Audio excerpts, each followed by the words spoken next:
षडशीतितमं दशकं 86 साल्ववधं तथा महाभारतयुद्धम्।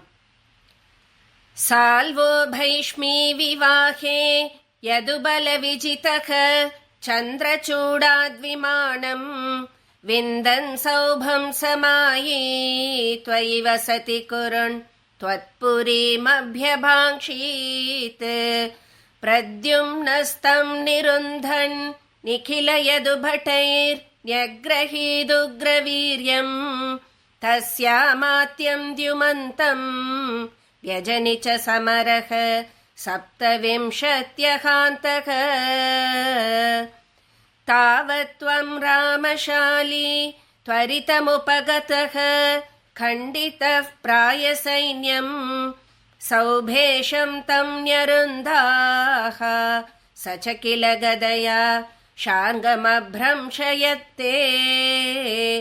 मायातातं व्यहिंसीत् अपि तव पुरतः तत्त्वयापि क्षणार्धं नाज्ञायीत्याहुरेके तदिदमवमतं व्यास एव न्यषेधीत्।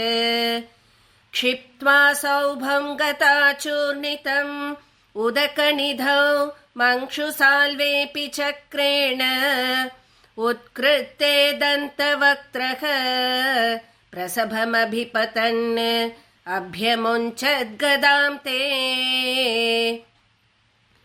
कौमोदक्याहतोऽसावपि सुकृतनिधिश्चैद्यवत् प्रापदैक्यम् सर्वेषामेष पूर्वम् त्वयि धृतमनसां मोक्षनाथोऽवतारः। त्वय्यायातेऽथ जाते किल कुरु सदसि द्यूतके संयतायाः क्रन्दत्यायाज्ञसेन्याः सकरुणमकृताः चेलमालामनन्ताम्।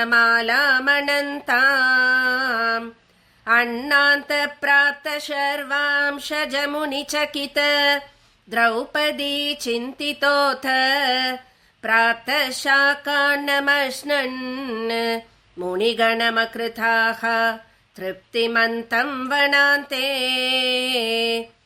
युद्धोद्योगेत मन्त्रे मिलति सति वृतः फल्गुणेन त्वमेकः कौरव्ये दत्तसैन्यः करिपुरमगमो दौत्यकृत् पाण्डवार्थम्। भीष्मद्रोणादिमान्ये तव खलु वचने धिक्कृते कौरवेण व्यावृण्वन् विश्वरूपम् मुनिसदसि पुरीं क्षोभयित्वा गतो भूः। जिष्णोस्त्वं कृष्णसूतः खलु समरमुखे बन्धुगाते दयालुम् खिन्नं तं वीक्ष्य वीरम् किमिदमयि सखे नित्य एकोऽयमात्मा। को वद्यः कोऽत्र हन्ता तदिह वधभियं प्रोज्यमय्यर्पितात्मा धर्म्यं युद्धं चरेति प्रकृतिमनयताः दर्शयन् विश्वरूपम्। भक्तोत्तं सेथ भीष्मे तव धरणिभरक्षेपकृत्यैकसक्ते नित्यं नित्यं विभिन्दति अयुतसमधिकं प्राप्तसादे च पार्थे। निःशस्त्रत्वप्रतिज्ञां विजहदरिवरं धारयन् क्रोधशालीव आधावन् प्राञ्जलिं तं नतशिरसमथो वीक्ष्य मोदादपागाः। युद्धे द्रोणस्य हस्ती स्थिररणभगतत्तेरितं वैष्णवास्त्रं वक्षस्याधत्तचक्रस्तगितरविमहाः प्रार्थयत् सिन्धुराजम्। नागास्त्रे कर्णमुक्ते क्षितिमवनमयन् केवलं कृत्तमौलिं तत्रेतत्रापि पार्थं किमिव न हि भवान् पाण्डवानामकार्षीत् युद्धादौ तीर्थगामी सकलु खलु धरः नैमिषक्षेतमृच्छन् अप्रत्युद्धायिसूत क्षयकृदतसुतं तत्पदे कल्पयित्वा यज्ञग्नं वल्वलं पर्वणि परिदलयन् स्नाततीर्थोरणान्ते सम्प्राप्तो भीमदुर्योधनरणमशमं वीक्ष्य यातः पुरीं ते संसुप्तद्रौपदेय क्षपनहतधियं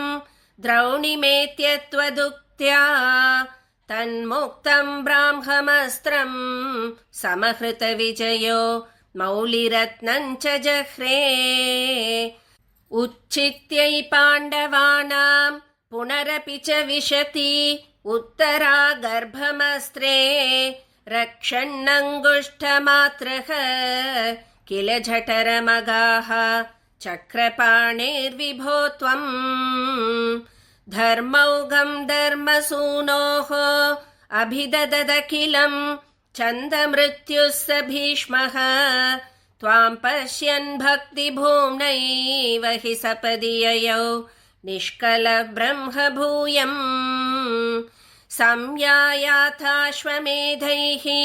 त्रिभिरतिमहितैः धर्मजं पूर्णकामम् सम्प्राप्तो द्वारकां त्वं पवनपुरपते पाहि मां सर्वरोगात् सदा सर्वत्र गोविन्दनाम संकीर्तनं गोविन्दा गोविन्द श्रीगुरुवायूरप्पा शरणं श्रीहरये नमः।